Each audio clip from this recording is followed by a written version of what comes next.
Hello and welcome everyone. Thank you for joining us for tonight's Preservation School on Urban Planning in New York City. We've had several other preservation schools this season in addition to the preservation schools that we do throughout the year.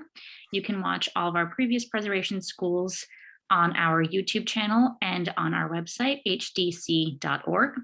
In addition to a lot of other video content, we have virtual walking tours, discussions, panels, all available on our YouTube channel. If you have any questions, you can reach out to me, Michelle Arbulu at marbulu@hdc.org. And please do check out our website for all of our updates, anything that's coming new. And if you'd like to join any of our mailing lists. And with that, I will hand it over to Jeffrey for tonight. Thank you. Right. Thank you. Thank you, Michelle, and thank you everyone for joining. My name is Jeff Reuben. I'm a city planner. I work for a consulting firm here in New York, and I work almost exclusively on New York City projects. And as we are all here to talk about urban planning in New York City, let's jump right into the presentation. So just to give you a sense of what we're going to cover in the talk here, I'm going to focus on primarily three things: New York City zoning, on the Uniform Land Use Review Procedure, and on the City Environmental Quality Review process. And then briefly note a few other related processes. Now, moving into zoning, my take on New York City zoning is that in concept, New York City zoning is very simple. It's the idea is very simple, but in practice, it has many complexities, many nuances. And so my advice to anyone, whether you're a professional or whether you're just someone who's interested in planning and zoning issues in New York, is to be aware that zoning is very complex and there may be lots of exceptions to rules, but don't get sort of too hung up on that. I think it's best to focus on the big picture and then drill down as needed. This cartoon, I think, does a good job of illustrating one of the challenges about New York City zoning, why it can seem a bit intimidating and why I'm trying to demystify it. It is very extensive set of regulations. Besides my talk, one of my best pieces of advice I can give you is to check out the Zoning Handbook, which is a free publication available on the Department of City Planning website. I like to, I refer to it as Zoning Made Simpler. This publication is 216 pages. It has text, but it also has lots of graphics, lots of photos. I have the website here, and at the end of the chat, at the end of the presentation, I'll share this and a few other web addresses in the chat box. But yeah, the Zoning Handbook is a great place to start when trying to get a grasp on New York City zoning. Should one, though, want to move on to actually look at the actual zoning resolution, the actual regulations, that is also available for free on the city planning website, and here's that web address. But as compared to 216 pages with lots of graphics, that's over 3,000 pages long. And there's both a PDF version and an interactive version on the city planning website. But I think, if you're really digging into these issues, I always say start with the zoning handbook and then move on to the zoning resolution. Now, from the zoning handbook, we have a pretty good definition of zoning. Zoning establishes an orderly pattern of development across neighborhoods and the city as a whole by identifying what is permissible on a piece of property. And my addition to that is of course the derivation of the word zoning, suggests to us that the city is split up into different zones, and each of those zones or zoning districts has a set of rules about land use. And this is actually this image here is taken from the New York City zoning map, the official zoning map, a section of it in the Bronx. And I'll show this image a couple more times, but it shows an example of different zoning districts that you find in New York City. My very brief history of New York City zoning, one slide long, is that New York City first adopted zoning in 1916, and it was at that time 12 pages long. And that stayed in effect until 1961, when by that point there was a sense that zoning had grown, that there were more complex issues that needed to be addressed. So the city essentially scrapped the original system, put into place a new system in 1961, and it's been amended many times since, but it's still built on the framework that was established in 61. And there's a couple of easy ways to remember this. 1916, if you just reverse those last two numbers, you get 61, 1961, which also is 61 years ago from now. So it's sort of 16 and 61, those two numbers really stick in my head. The original sort of causes or purposes that zoning was trying to address back in 1916 was concerns about the incompatibility of uses, things like factories and residences being on the same block, or stores being in the middle of areas that had a very distinctive residential character. There were also concerns about people in buildings, people on the public sidewalks having access to light and air. And there was also concerns about congestion. And we just have a headline here taken from a newspaper when the 1916 zoning resolution was adopted, sort of talking about the fact that builders would no longer be able to build anything they wanted anywhere they wanted to. Zoning regulates a lot of different things, but I would say the three sort of key areas that are regulated by zoning are what uses are allowed, density, which is expressed in terms of floor area, how much density can be built on a site, how much floor area can be built, and building volume, in other words, the shape of buildings. Now, there are other things besides these three main things, such as parking and loading, sign regulations, rules for special areas, but use, density, and building volume is where we're going to sort of focus first. Sorry, going the wrong direction here. Okay, so as I mentioned earlier, zoning is reflected in zoning districts, and throughout the city is divided into all these different districts. Broadly speaking, there are three types of zoning districts: R, C, and M, and that's the first letter you see in the zoning district designation. So again, in this map I'm showing you, which is from an area in the Bronx, you see an example of an R district, an R71. You see an example of a C district, C4-4A, and an example of an M district, M1-2. And as this indicates, you can sometimes have these different types of districts right alongside each other in close proximity. The R does stand for residential, the C stands for commercial, and the M stands for manufacturing. However, I caution that these terms, the meaning of these terms in the terms of zoning districts may not be intuitive. It may not be exactly what one would expect. So to flesh that idea out a little bit further, R zoning districts, of course, they allow residences because R stands for residential, but most R districts also allow community facility uses. So things like churches are allowed in R zoning districts because they're seen as something that's sort of something as being very compatible with residential uses. C districts, commercial districts, most C districts actually, of course, they all allow some type of commercial use, but most of them also allow community facility uses and residential uses. So I always think people sometimes get thrown off a little bit by when they hear about a commercial zoning district. In reality, commercial zoning districts, the vast majority of them, allow residential uses. So if you look at an area and you see that on the New York City zoning map, it's designated with a C district. And then you also see that there's apartment buildings in that area, or churches, or all sorts of things. Those things, in most cases, those things are allowed. So really, commercial zoning districts are very wide in their allowance of different uses. And finally, M districts allow manufacturing uses, and they're the only districts, the only zoning districts that allow manufacturing uses. But M districts also allow commercial uses, and some M districts also allow certain community facility uses. So again, it's something to kind of keep in mind here that these terms are a little bit more nuanced than one might expect from just the sort of headline. In addition to regulating use, each zoning district has a set of rules related to density and related to building volume. And those two things together are often referred to as bulk. How much area can a building have within it, and what shape is a building allowed to be or required to be. So this is a zoning map from the area around Grand Armory Plaza in Brooklyn. And you'll see in this particular section of the zoning map, there are several different zoning districts. They are all R districts, meaning that when it comes to use, they all have the same use rules. However, each one of the districts shown here have a different set of rules about how much density they allow and what their rules are about building volume.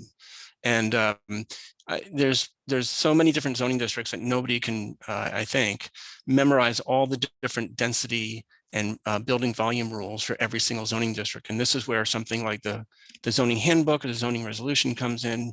If you wanted to know, well, what are the density rules for an R7B district as compared to an R8X, you would check in the zoning resolution, though the R part tells you that it's a residence zoning district.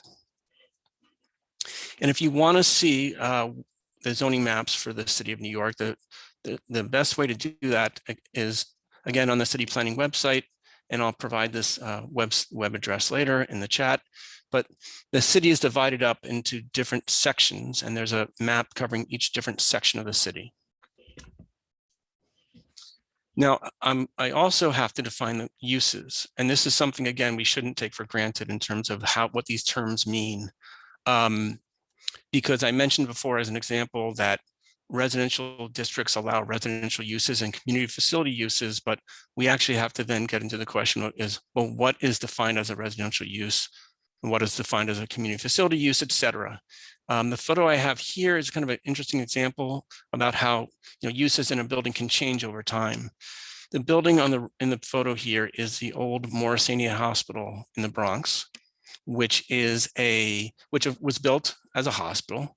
A hospital is a community facility use. After some time of operation, the hospital closed, Morrisania Hospital closed, and then it was converted to be predominantly apartments. And so it went from being a community facility use building to being a predominantly residential building. The building's the same, but the use changed. So defining the different use categories. Residential use includes 1 and 2 family residences, detached homes, and row houses. It also includes apartments, whether we're talking about walk-up apartments or elevator apartment buildings, high rises, low rises, mid rises. But residential use under zoning does not include things like hotels or institutional residences. So a dormitory is not a residential use. An emergency housing shelter is not considered a residential use under zoning. A jail is not considered a residential use. The next category is community facility use. And this is a case where you do have to pay attention to these definitions. And everything I'm explaining to you, again, is in the zoning handbook, in the zoning resolution. But community facility for the purposes of zoning includes things like schools, libraries, dormitories, hospitals, houses of worship, cemeteries, because these are the type of uses that are considered compatible with residential areas. And that's why these types of uses are allowed in most residential zoning districts. There are other things that you might think of as being community facility uses, but which for zoning purposes are not. Examples include courthouses and post offices. Those things are considered to be, because they're not considered to be sort of compatible in areas that are with a strong residential character. The third type of use defined in the zoning resolution are commercial uses. And commercial uses is a very wide range of uses. I have pictures here too of 2 examples of commercial uses. The building on the right is the Daily News building on 42nd Street, the historic Daily News building over at Grand Central Terminal. That, of course, is an office building. The building on the left is a restaurant on City Island. But, and all these are both commercial, and commercial also includes hotels, wholesale, auto service uses, theaters. I mentioned courthouses and post offices before not being community facility uses. They are considered to be commercial uses. Same thing with jails. Jails are considered to be a commercial use. Bookbinding, needlework manufacturing, and then my favorite one is freak shows, which is actually a listed use in the zoning resolution. And what they mean by freak shows, just in case you're wondering, is sort of outdoor amusements like you would find in Coney Island. Now, there are some distinctions between these different commercial uses. Most commercial uses are allowed in most commercial districts, but I will say that freak shows are not allowed actually in most commercial uses. There's actually a special type of commercial zoning district just for places like Coney Island. The last type of use category under New York City zoning is manufacturing use. And again, I will reiterate that manufacturing uses are allowed in manufacturing zoning districts, and they're not allowed in any other type of zoning district.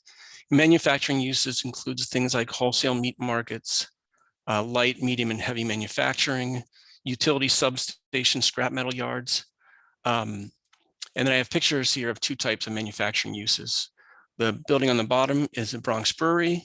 And although they do have a small area in the Bronx Brewery where you can go and have a drink, and that part of the building is actually considered to be a commercial use because it's more like a restaurant. Since most of this facility is actually a production brewery, it is classified as a manufacturing use. The building on the right is an old subway system electrical substation.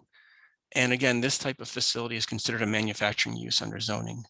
I do note here, though, that clothing manufacturing is not considered a manufacturing use. And the reason why that's important is because clothing manufacturing is considered a commercial use.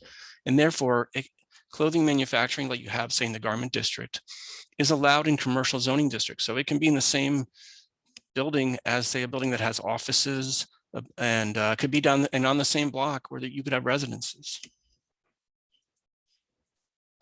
So now that we've addressed uses, the second major area that are regulated by New York City zoning is density. And for density, the key concept is this concept of floor area ratio, which you hear about a lot. It's usually shortened to FAR. For whatever reason, we never say FAR, but we almost always say FAR. It's a number which is an indication of how much floor area can be built on a lot. And so whatever your FAR number is, you multiply that by the area of the lot, and that tells you how much floor area a new building on a site can have. So my example here is that the zoning district R71 has a maximum residential FAR of 3.44. So if you had a 10,000 square foot lot, you would multiply 10,000 by 3.44. And that means that a new building on a 10,000 square foot lot in that zoning district could have up to 34,400 square feet of floor area. Now, I have a photo here of a building. This is up in the Bedford Park section of the Bronx. This is a 4-story building. It covers approximately 70% of its lot. And that results in a built FAR of 2.9, which is generally speaking in New York City considered to be sort of, I guess you might say, low to medium density. If by suburban standards, that might be sort of higher density, but in the standards of New York, that's not such high density. And then I really want to emphasize about density that it's not really about the size of a building, but about the size of the building and its floor area relative to the site it's on. So it's, in other words, it's a relative measurement. So the building that I'm showing here, this is a building on the campus of Albert Einstein College of Medicine in the Bronx. It's a big building, 217,000 square feet, but it's also on a big site. So this building has a floor area ratio of 1.0, meaning that even though it's a much bigger building, it actually is considered to be a lower density building than that 4-story apartment building I just showed you. And as I say, very low density by certainly by New York standards. So I think that's just important to keep in mind, that the density is relative to the size of the property that a building is on. One point I want to make about the maximum permitted floor area ratios of different zoning districts, they vary very widely. There are some zoning districts in lower density parts of the city where the maximum FAR is 0.5, half an FAR. Whereas there are some zoning districts, they generally range up to about 15, but there's a few that even go up to as high as the 20s. That's exceptional, but it's not unprecedented. And also the other thing about FAR to keep in mind is that prior to the 1961 zoning resolution, there were no regulations on FAR. There were regulations on building form, building volume, but you'll see a lot of older buildings in New York City have very high built FARs. So the Empire State Building in my example here has a built FAR of 30.8 relative to its lot area. It's in a zoning district that today limits development of new buildings to 15 FAR. So in other words, the Empire State Building has twice as much density as would be allowed today if someone wanted to build a building on a comparably sized lot with the same zoning district. And there, like I say, there's many, many buildings throughout the city, not just office buildings either. Something like the London Terrace Apartments in Chelsea are another example. A lot of older high density buildings have very high built FARs. Moving on to building volume. Broadly speaking, there are two types of height and setback regulations in New York City.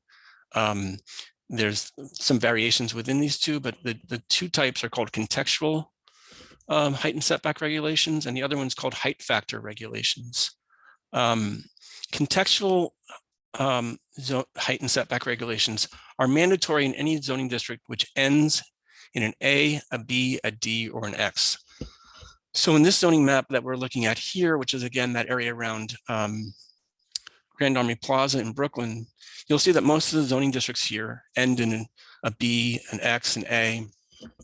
In all those, new buildings have to follow contextual zoning regulations, which I'll explain in a minute. There's some variation in the particulars, but they all follow this contextual concept. In other zoning districts, like on this map at the very bottom, maybe you can see we have an R6 over by Mount Prospect Park Playground. These contextual zoning district regulations are optional. They can be followed, but there's also something else called height factor regulations, which I'm going to go through those now to sort of illustrate what the difference is between these two types of regulations. I think the best way to illustrate contextual zoning regulations is to show you an actual building and how these rules work. So the building here that I'm showing is on 535 West 52nd Street. This is between 10th and 11th Avenues in the Clinton section of Manhattan, or Hell's Kitchen if you prefer. This is a building that was just built a few years ago.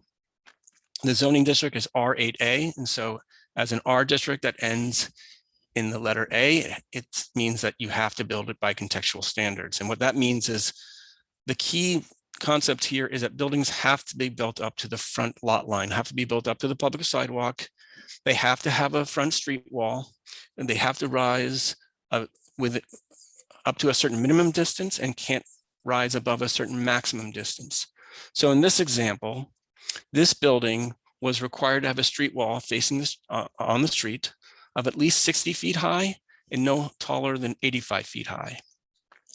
This particular building went up to 82 feet. So that's how it fit within that 60 to 85 foot required street wall height. Above the street wall, these buildings are required to have a setback. In this case, this building was required to have a setback of at least 15 feet, and it provided a setback of 15 feet. And then above the setback, contextual zoning regulations allow buildings to rise a further distance, but they do have an absolute limit on maximum building height. In this zoning district, the absolute height limit was 120 feet. Now this building goes up to 111 feet. And the reason this building didn't go higher than 111 feet was because it used up all of its permitted floor area. In other words, it maxed out its FAR regulations, even though it didn't quite hit the 120 maximum height regulation. I also note here that this building was required to have a rear yard of 30 feet minimum, but it actually provided a slightly larger rear yard. And I'll talk more about rear yards in a couple slides. But this is a very typical contextual building with the street wall, the setback, and then a little bit further rise. They are very boxy looking. The idea is that they're supposed to be contextual with historic building patterns. The other type of height and setback regulation that exists, there's multiple names for this type of set of regulations, but height factor is one that is commonly used. What height factor regulations do is they establish what's called a building envelope, and they say that buildings can't exceed the maximum building envelope. And the general principle of the building envelope is that at a base, a building can be quite boxy, just like a contextual building, but above that base, the buildings have to taper. And in higher density areas, there are no absolute limits on building height in height factor zoning districts. Buildings can, if they are very skinny and they have a lot of floor area, a very high FAR, buildings can actually go very, very high. Like the example of the buildings that you see on just south of Central Park, where there are buildings that are over 1,000 feet tall because they're very thin and they have a very high permitted floor area ratio and a very large zoning lot. Typically, and I think that these diagrams here are taken from the zoning handbook, but I find that they sometimes can be a little bit hard to visualize. So I've included a couple of photos of buildings that have been built under these type of regulations to show you the sort of different options that are available to an architect, to a builder. So the two examples I have, the first one on the left is the building at 120 Wall Street, a building from the late 20s by Eli Jacques Kahn. And this is sort of a classic New York City wedding cake style building. The height factor regulations allowed this building, which is bounded on streets by three sides, to have a very sizable base where the building was built right up to the public street. But then above that base, the building has to set back because the height factor regulations basically require it to taper as it gets taller. And so it results in this very pyramidal shape. And it's very much followed by other buildings like Empire State Building, Chrysler Building. It's really become sort of a signature style of New York City architecture. But it's not the only option available under the height factor zoning. The building on the right, the Seagram Building by Ludwig Mies van der Rohe from the 1950s, had similar type of zoning regulations for height and setback. But they chose to do instead a slab tower, where instead of sort of having a large base and then gradually tapering, they just decided to have the entire building be set back from the facing streets and sort of put the building in the center of the lot and then have it rise up a number of stories, but without any setbacks at all, because in a sense, it took all of its setbacks at the base. And like I say, these types of buildings differ from the contextual in that there's more flexibility in design under the height factor zoning regulations. I mentioned yards a few moments ago, and I wanted to sort of flesh out yards because I think it kind of gets overlooked a lot in this discussion of zoning. First of all, let's talk about the definition of the word yard in zoning, which is again one of those words that has a different meaning under zoning than it might have in everyday English. In zoning, a yard just means a portion of a site where a building does not cover or a building leaves open. There's no regulations, there's no requirements that a yard be planted. There's no sense that these are necessarily provided for to be green spaces or recreation spaces. They're really just provided to, they're required to provide space between either one building and another building or between a building and the street. Now, there are some zoning districts that require front and or side yards, but those are typically found more in lower density areas of New York City. For example, a lot of areas of Staten Island or Eastern Queens, Northern Bronx, certain areas of Brooklyn, away from the subway lines. In contrast, though, the contextual zoning districts actually don't allow front yards. You know, those are the ones where I mentioned that they require buildings to have a street wall where they're built right up to the public sidewalk. But virtually all zoning districts require a rear yard of 30 feet from the edge of a building to the rear property line.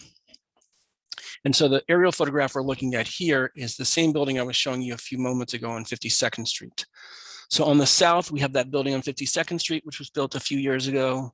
To the south of it, 52nd Street. To the north of it, we have another new building built a few years ago on 53rd Street.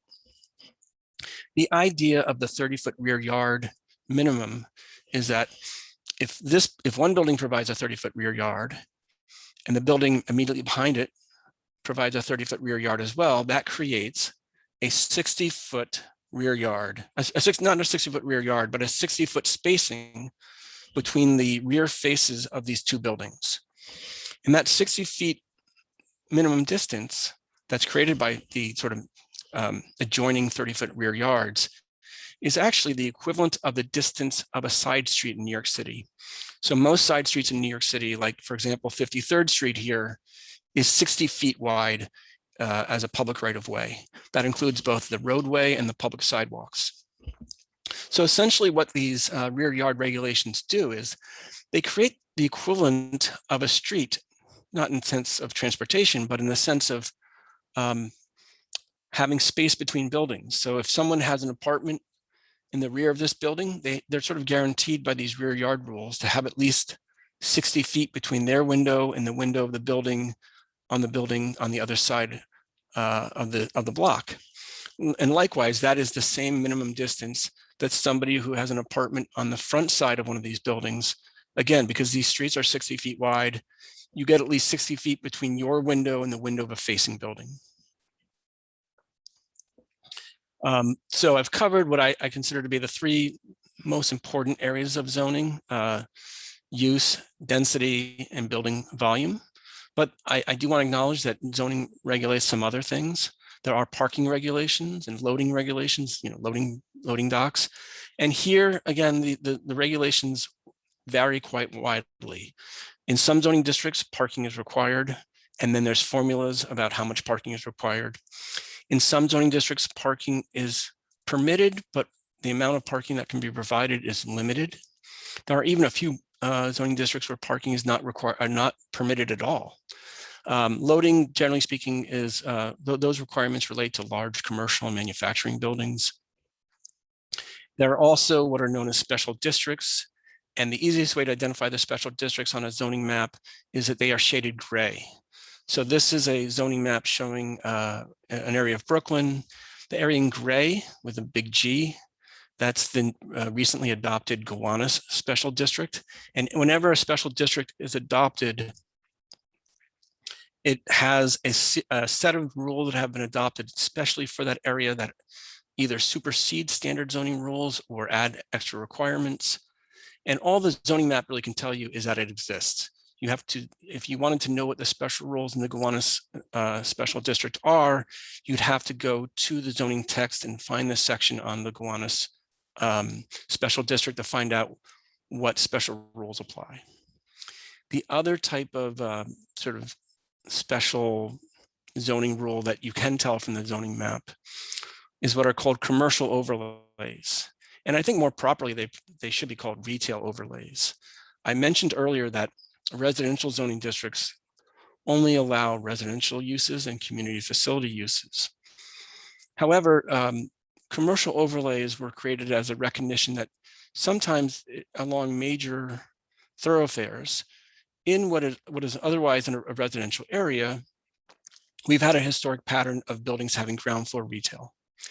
And so in this map, you'll see that there's a street a little bit to the east of the Gowanus Special District that has hatching along the street. That hatching is an indication that although that is an R6A residential zoning district, retail uses are permitted in the base of buildings. To be very clear, you can't build something like a multi-story hotel or a multi-story office building in a commercial overlay, but you can have what is otherwise a residential building or a community facility building, and you can have ground floor retail in there. There are some other special aspects of zoning that I'm going to cover in the next couple of slides, but anything I don't cover here, I'm very happy to answer questions about when we're at the end of the talk. There's a series of special rules governing development of sites along the waterfront. And I'm only going to touch on this briefly, but when waterfront sites that directly touch the water are redeveloped, and if they are residential uses or most types of commercial uses, there are special rules that apply on top of standard zoning rules. And I'm not going to go through all of them, but the most, I think, interesting ones, or probably the most prominent ones, are that waterfront sites have to provide a continuous esplanade along the waterfront. It's the technical term they use is shore public walkway. And this diagram on the right shows some of the, it illustrates sort of some of the key aspects of this, that you have to have a continuous walkway. It has to be physically and visually connected to upland streets. There also has to be some, in many cases, depending on the size of the site, you may have to provide some supplemental public access areas. And then this picture on the left is a recently built apartment building in Brooklyn along the Newtown Creek, specifically in Greenpoint, showing one of these zoning required shore public walkways. And the way this works is that before the building can be occupied, they have to build out the shore public walkway and the related improvements. And so that when the building goes for its certificate of occupancy from the buildings department, the building inspector has to sign off that they've completed the shore public walkway pursuant to all the zoning requirements. Another type of sort of special zoning rule is relates to inclusionary housing. This is something which was not part of the original zoning resolution back in 1916 or even 1961. It's something that started in the late 1980s and has continued since then. And what this involves, generally speaking, is that as the city rezones various areas to increase permitted residential density, The city started to, in the late 80s, designate inclusionary housing areas. And then more recently, several years ago, during the previous mayoral administration, they started making inclusionary housing mandatory. And what this means is that if a building is in an inclusionary housing area, and not a building, a site, and a developer is building a new residential building, they have the option of including some affordable housing, and in return, they get a zoning density bonus. On the other hand, if a site is being developed in a mandatory inclusionary housing area, a certain percentage of the site has to be developed with affordable housing. And there's very specific rules in the zoning resolution about how much affordable housing and affordability at what levels. These inclusionary housing areas and mandatory inclusionary housing areas, however, are not shown in the zoning map. You have to actually go into a special appendix of the zoning resolution to find the map. Like the map I'm showing you here is an example from Brooklyn showing these inclusionary housing areas. So just like I said, sort of the takeaway here is if you're interested in this subject, look in that there's an appendix in the zoning resolution rather than looking at the zoning maps themselves. I want to quickly point out that there's some things that zoning generally does not regulate, with the exception of a few special purpose districts that might have special rules. In general, zoning doesn't regulate architectural style, building aesthetics, who the users are, technical details of construction. This photo here is a good example of that. This is a building on 126th Street in Harlem. You can see a newer building between two older historic brownstones. The building followed zoning. This particular street is not a historic district, so there's no landmarks law issues here. So, and the developer of this site decided to go for a very kind of postmodern contemporary facade. And as I say, zoning is generally speaking silent on these kind of issues. It's really only when an area is in a historic district and Landmarks Preservation Commission has jurisdiction that there's regulation of facades. There are some exceptions to zoning that I want to point out because, again, this kind of is one of the nuances of zoning. I mentioned before in the example of the Empire State Building's density that it's grandfathered. There are actually a lot of examples of this. Uses can be grandfathered, buildings can be grandfathered. A lot of buildings, of course, were built before 1916 in New York City and still exist. And in general, zoning basically says to buildings that already exist and uses that already exist that they don't become illegal, they just become grandfathered. Another case of zoning not applying is zoning does not apply to federal and state agencies because it is a city law. The photo here is an example of this. This is the River Park Towers apartment complex in the Bronx along the Harlem River. And this apartment complex, if you look up on the New York City zoning map, the land it's on is actually an M district. In other words, M districts are not supposed to allow residential uses. And this was built during the 1970s when zoning was in place. So it wasn't as if this predated zoning. It's just that this was a state-sponsored project on state land, and the state just has no obligation to follow city zoning. So, and they don't even need to do a rezoning or anything. So it's just an example of, like, if you see something like this that seems incongruous, there might be a state or federal involvement. Also, very quickly, zoning does not apply to parkland. Now, in general, there's not a lot of buildings built on parkland, but if the Parks Department needs to build, say, a new recreation center, they of course have to follow the building code, but they don't even have to really bother with zoning because it's not applicable to them. And there are ways to get other exceptions to zoning on a case-by-case basis. There's through the Euler process, there's special permits and zoning authorizations. And this is a good segue for me to talk about ULURP. So now, having given you hopefully a little bit of an overview on zoning, ULURP is a process, it stands for Uniform Land Use Review Procedure, but almost universally it's called ULURP. And it is a process by which zoning can be changed, either by making a change to the zoning map, a change to the zoning text, or something more specific like approving a special permit to allow some sort of zoning modification for a specific site. There are some other actions that are also subject to ULURP, but generally speaking, we're talking about discretionary actions where someone proposes something and the city could make the change, but by no means has to. So ULURP has 6 steps in it, broadly speaking. And in those 6 steps, the second through 6th steps relate to public review. The first step is actually where someone like me is mostly involved.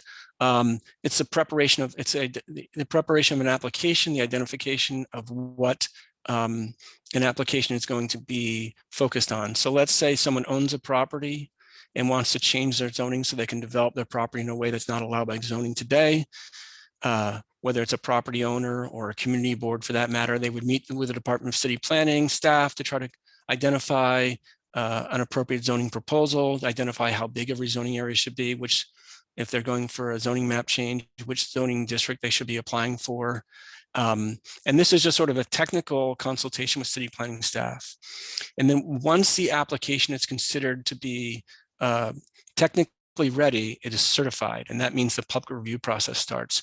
And you'll notice in this little step-by-step chart here, it says no time limit for the first step. These things take usually, I would say usually about a year, but they take at minimum a few months, and they sometimes take years, because sometimes on very large rezonings where there's a lot of complexities, it can take quite a long time to decide what would be the appropriate means of a zoning. Something like the Gowanus zoning, even though it was a Department of City Planning internal proposal, took quite a long time before they could certify the application. But once an application is certified under ULURP, there are then these 5 steps, 5 different levels of government, which have a chance to review an application, and there's also opportunities for public involvement as well. But I have to say that once an application is certified, it is in a sense a very sort of, it's been well advanced in terms of its technical details. But anyway, the community board that a given site is in is given 60 days to review an application and make a recommendation. Community boards typically hold 1 or more public hearings on applications, and they have the power to advise, not the power to actually approve, but typically their recommendations are considered by others later in the process. Same thing goes with the borough president. The borough president has 30 days to review an application. A borough president can hold a hearing, but it's not statutorily required.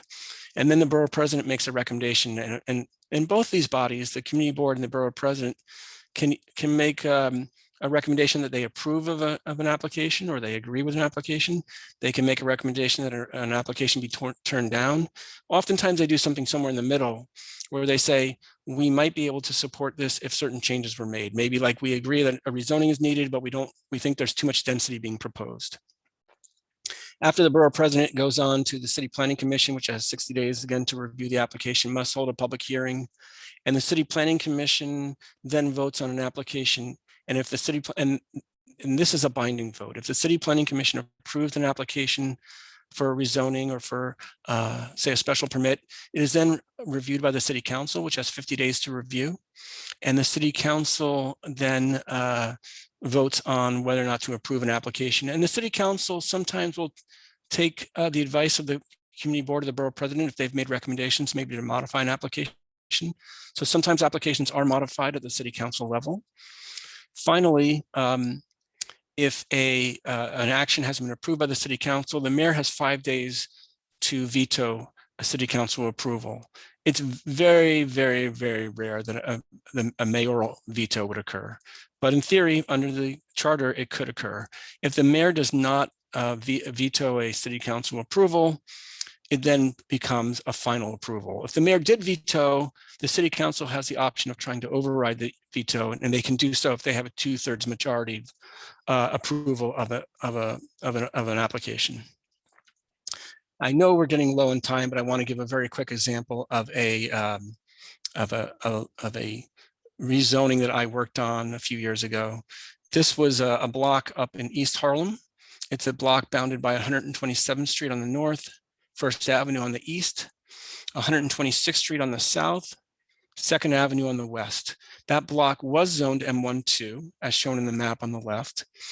But the city, this was actually a city-led rezoning. It was city-owned land.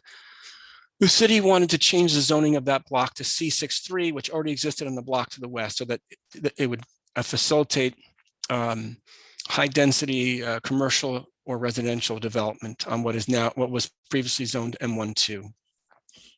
This site was occupied, and still is, by the way, to this day, by a bus depot. But the bus depot, which was on city-owned land, stopped operating a few years ago, and the city sought to redevelop the property. The property also has something very unique about it in that a portion of the site was occupied by what we now call the Harlem African Burial Ground. So the city, in addition to wanting to redevelop the site, also wanted to find a way to commemorate this historic burial ground, which was actively used for nearly 200 years. This is a burial ground that was started in colonial times in the late 1600s. It continued to operate until the mid 1800s, but then unfortunately the property was sold. The community didn't really have control of the cemetery. The human remains that were there were not reinterred somewhere else. They were instead just built on top of by other buildings. And then now the city is trying to find an opportunity to sort of right that wrong. So this rezoning that I worked on, the city came up with a plan to have a memorial where the old cemetery used to be, but also include on other parts of the block commercial and residential development, including a lot of affordable housing. And that required a rezoning. So that was, and this development has not occurred yet, but as I understand it, the city is still looking to eventually redevelop this site and provide a memorial. Finally, the final major portion of my talk in the last few minutes here is going to be about environmental review, which we call in New York City, City Environmental Quality Review, SEQR for short. And the idea of SEQR is it's a parallel process, which is kind of goes alongside ULURP. It's strictly speaking a separate process, but whenever an application is being considered under ULURP for, say, a rezoning or a special permit, there's also a requirement that the application be looked at in terms of its environmental effects. The purpose of SEQR is not necessarily to say whether or not a project should happen, but that if a project is approved, would any environmental impacts be expected? And if environmental impacts are expected, are there any ways to modify a project so that those environmental impacts could either be avoided or mitigated, at least partly or in full? And this is supposed to be a piece of information that helps the public understand whether or not they should be for or against an application. And people, what we call the decision makers, people like city planning commissioners, city councilors, the mayor, so that people, the idea of environmental review, I think, is to identify whether there will be impacts so that we can make informed decisions about proposals like rezonings. Now, there's a whole host of technical areas that SEQR environmental reviews have to look at. I think if anybody wants to ask me questions about any of these, I'm happy to talk about any of them. I've worked on many of these kind of reviews. I'll say just in terms of historic and cultural resources, since this is a group that has an interest in history and historic resources and preservation, whenever a rezoning or a special permit is being reviewed for environmental impacts, there's consultation required with the Landmarks Preservation Commission.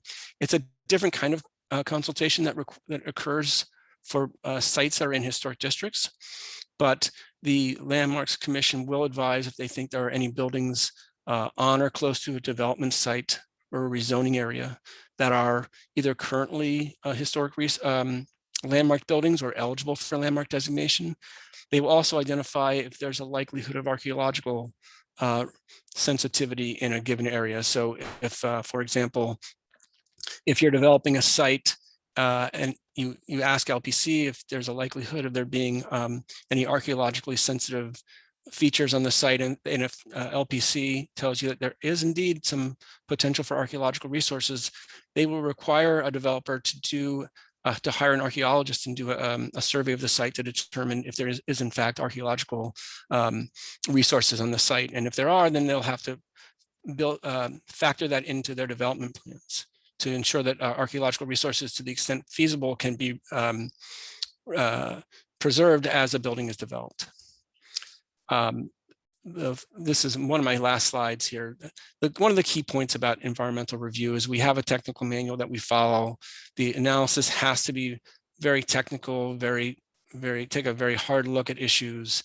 whether it's a traffic study or a noise study, there's very specific methodologies that are followed in terms of how to do analysis and how to make impact determinations. Second to last slide, I just wanted to note that there are other processes that are related to planning, like the landmarks law, zoning variances, which are regulated by a different government agency called the Board of Standards and Appeals. Zoning variances are different from special permits because zoning variances are situations where somebody says that they have is seeking to prove that there's something uniquely difficult about their site that makes it impossible for them to comply with zoning regulations and receive a fair rate of return on their investment on their development on their property. Zoning variances are only awarded based on sort of an objective finding that a building, that a site requires some zoning modifications to allow for a site to be developed in a way that will allow for a return on investment. The building code is a parallel process to zoning. It's a more technical set of rules about how buildings are built. The New York Metropolitan Transportation Council is a regional transportation body that studies things like new transit lines and new bridges, and is a required process under federal law. Two more things to mention very briefly. Industrial business zones are areas that New York City has designated where the city wants to promote and protect industrial businesses and industrial jobs. And then 197A plans are a very technical name for what is essentially a master planning process. A master planning process that might lead as a precursor to a rezoning proposal. But 197A plans are usually undertaken by community boards and similar types of community organizations to lay out how they see the long-term development of, say, a neighborhood or a community district. And I have a few final closing thoughts about zoning, which is that, I really believe that there's no such thing as objective truth in zoning. I really think it's just a way for us to express our values and that these can change over time. Zoning can't override market forces or social trends. In fact, I think it has to respond to things like changes in the economy, changes in social ideas. And a good example of this to close off with is the photo here shows you the Equitable building in Lower Manhattan, which was built in 1915. And this was one of the buildings which was seen as being instigating the city to adopt zoning. This building rises 525 feet on a full block site, and it casts giant shadows on its neighbors, and it limited light and air to a lot of neighboring buildings. It was seen as kind of like being grossly out of scale at the time. And sort of this was a poster child for why New York City needed zoning. There's a certain irony though. The New York City Department of City Planning moved to this building several years ago and now has its headquarters there. So it may be the building that sort of caused us to have zoning, but it's also now the home to the Department of City Planning. And I'm sorry, I should go one more slide here. But with that, I'm happy to take any questions about zoning or seeker or ULURP or anything else related to urban planning in New York City. Thank you very much. Anyone has any questions, you can put it in the chat, or we're not too many people, so if you'd like, you can unmute yourself or turn your camera on.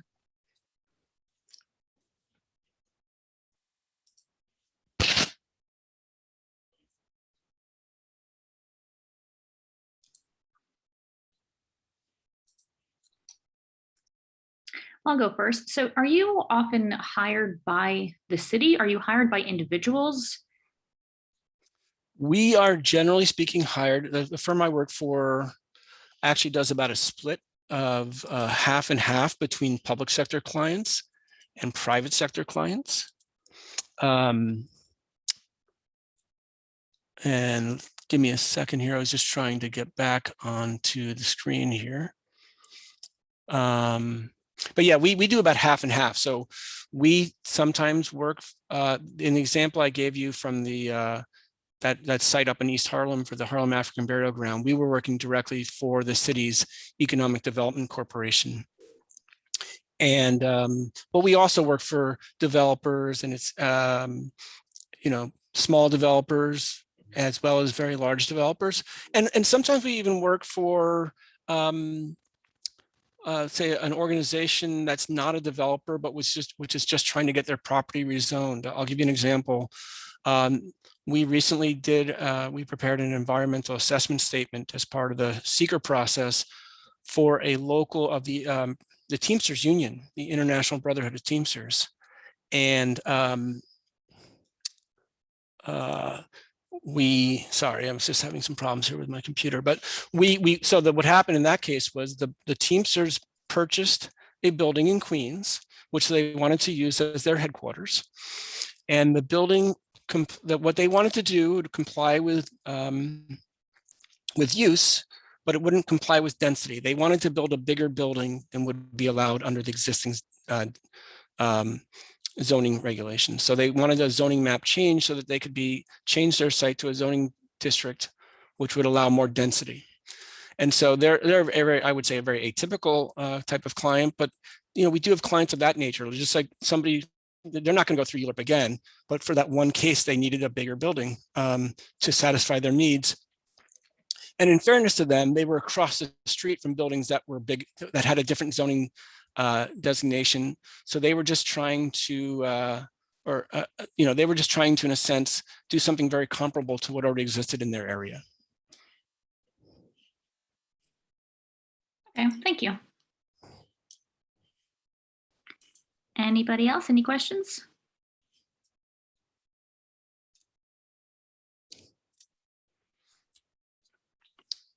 And by the way, sorry for my fumbling around there for a little bit, but I just added in the chat a few links.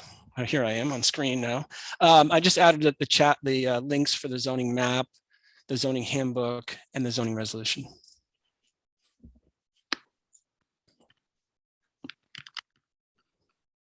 Thank you for those. Well, I'm not seeing any other questions, so I guess if anyone does have any follow-up questions, you can always send them to me and I can send them to Jeff. Again, M-A-R-B as in boy, U-L-U. And thank you, Jeff. This was great. It was very comprehensive. Really appreciate that. And again, this has been recorded, so it'll be on our YouTube channel and on our website. And everyone have a good night. Thank you. Right. Thank you. Bye.